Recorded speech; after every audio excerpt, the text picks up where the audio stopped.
नमस्कार. स्वराज आर्टच्या फूड सेक्शनमध्ये आपल्या सर्वांचं मनपूर्वक स्वागत. आज आपण बघूयात गावाकडील पद्धतीची अतिशय चविष्ट आणि झणझणीत अशी अंबाडीच्या चटणीची रेसिपी. पोळी भाकरी बरोबर खायला ही चटणी खूप मस्त लागते. एकदा बनवली की 2 दिवस टिकते. चला तर मग बघूयात आता याची कृती. चटणी बनवण्यासाठी सर्वप्रथम आपल्याला लागणार आहे 2 मूठ अंबाडीची पानं. भाजी निवडून त्याचे जाड देठ मी काढून टाकले आहे आणि फक्त पानच या भाजीची आपल्याला घ्यायची आहे. पाण्याने स्वच्छ धुवून घ्यावे. तुम्ही बघू शकता या ठिकाणी थोडे जरट असे पानं मी वापरणार आहे. ह्याची चटणी खूप मस्त होते, पण तुम्ही कोवळ्या पानांची देखील करू शकता. सर्वप्रथम कढईमध्ये मी पाणी गरम करायला ठेवलं आहे. या पाण्यामध्ये आपल्याला ही धुतलेली अंबाडीची पानं घालायची आहे.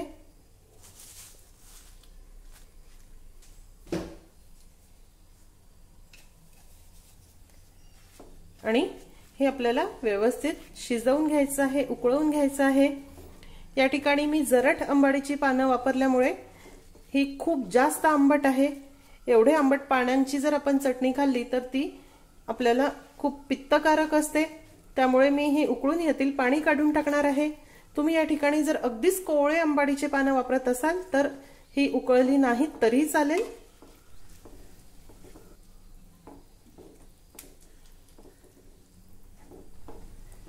हे बघा, हे अंबाडीच्या पानांना व्यवस्थित उकळी आली. आता आपण यातील पाणी निथळवून घेऊ. हे बघा, या ठिकाणी चाळणीवर मी ही अंबाडीची पानं निथळायला ठेवली आहे. हे जे पाणी आहे हे खूप आंबट आहे, त्यामुळे ह्याचा उपयोग आपण चटणीमध्ये करणार नाही. या पाण्यामध्ये थोडं मीठ घालून तुम्ही याने तांब्या पितळीची भांडी घासा, अगदी स्वच्छ लख्ख होतात. इथे लोखंडाच्या तव्यावर आपल्याला 2 टेबलस्पून ज्वारी भाजून घ्यायची आहे. मंद गॅसवर अगदी खरपूस आपण ही ज्वारी भाजून घेऊ.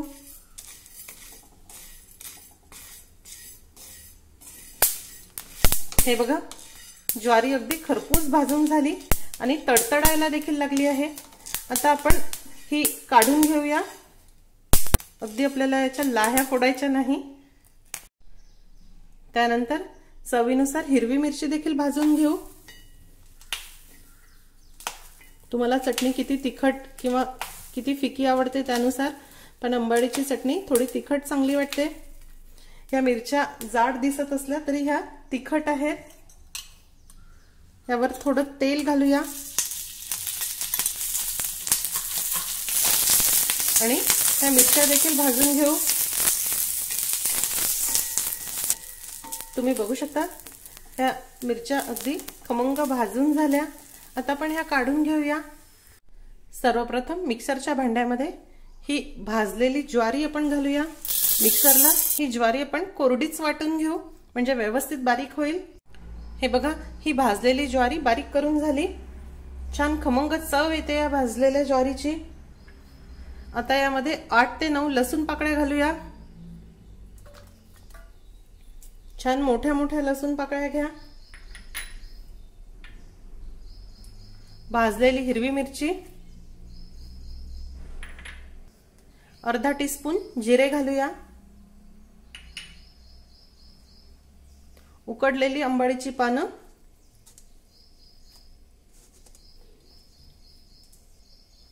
कोथिंबीर, चवीनुसार मीठ घालणार आहे. आवश्यकतेनुसार थोडं पाणी घालून ही चटणी वाटून घेऊ.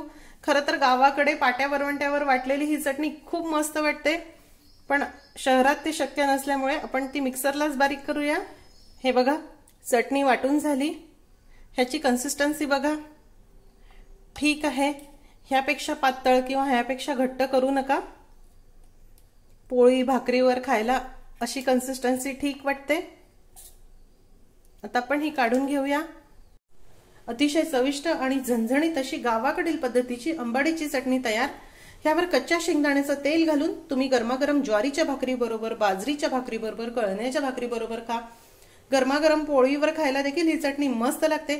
या प्रकारे चटणी तुम्ही नक्की करून बघा. एकदा बनवल्यानंतर ही चटणी 2 ते 3 दिवस देखील फ्रीजमध्ये टिकते. आजची रेसिपी आवडली असेल तर रेसिपीला लाईक करायला व शेअर करायला विसरू नका. माझ्या चॅनलला सुद्धा नक्की सबस्क्राईब करा. अशीच एक छानशी रेसिपी घेऊन भेटूया स्वराचाटच्या पुढच्या भागामध्ये. तोपर्यंत चवीने खा आणि निरोगी राहा.